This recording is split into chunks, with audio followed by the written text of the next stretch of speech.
که تاسو غواړئ چې په ژوند کې کامیابی ترلاسه کړئ او کامیاب وشئ او اخرت هم ستاسو کامیاب وي، نو یو درې کارونه داسې دي چې هغه تاسو باندې لازمي دي او دا خامخا کوئ، نو ستاسو به دنیا او اخرت دواړه کامیاب وي.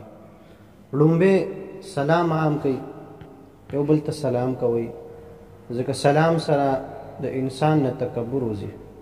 پیغمبر علیه السلام مبارک فرمایي چې څوک په چا باندې په سلام کې لومبېوالی وکړي دا انسان به د تکبر نه بری وي. نو سلام عام کوي. په سلام سره مینه محبت سیوا کېږي په معاشره کې. په سلام سره د انسان د زړه نه بغض حسد کینه دا څیزونه وځي.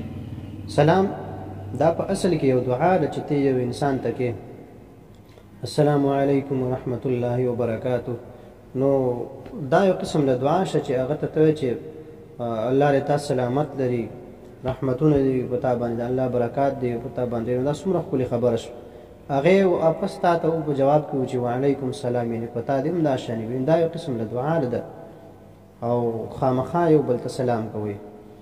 دویم نمبر په چا باندې روټۍ خورئ، یعنې میلمانه راولئ کور ته. کله ناکله په یو انسان باندې تاسو روټۍ خورئ، که چېرې میلمانه نه وي نو د ګاونډ کې چا کره روټۍ لرئ کور کې د سره مینه محبت سیوا کېږي، په رزق کې برکت هم راځي او بخل د انسان د زړه نه وځي، سخیتوب پکې راځي، سخاوت پکې راځي، تقوا راځي انسان ته. دې سره بلا ثوابونه لري. نو کوشش کوئ که همیشه نه نو کله ناکله څوک راولئ ځان کور ته روټۍ لپاره یا چا کره روټۍ لګئ خو خامخا چاته روټۍ ورکوئ. دریم نمبر کوشش کوئ چې د شپې لمونځ کوئ، د شپې عبادت کوئ. دا الله ته ډېر زیات خوښ وي، ځکه د شپې عبادت کې انسان کې عاجزي پیدا کوي او د دې د قبولیت چانسز ډېر زیات وي، دعاګانې پکې ډېرې قبلیږي. نو الله ته راپاڅېږي، د شپې او عبادت کوئ، د الله سره مینه محبت سیوا کېږي، الله ته قربت حاصلېږي په زیاتو سجدو سره، په مونځ سره. نو د شپې راپاڅېږي، یو مونځ حتما کوئ خامخا.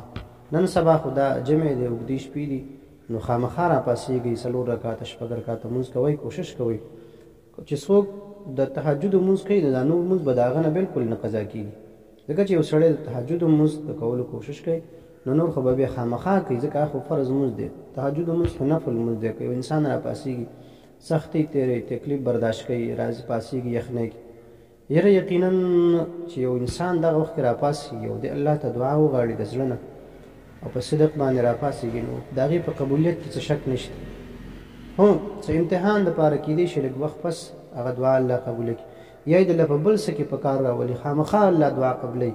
هغه که ته په هر وخت کې کوې، خو لیکن د تهجد دا وخت نه دی، د انسان زړه ته سکون میلاو شي او اطمینان میلاو شي، ستا به یقین دا راشي چې یاره دا دعا زما شاید چې قبوله شوې.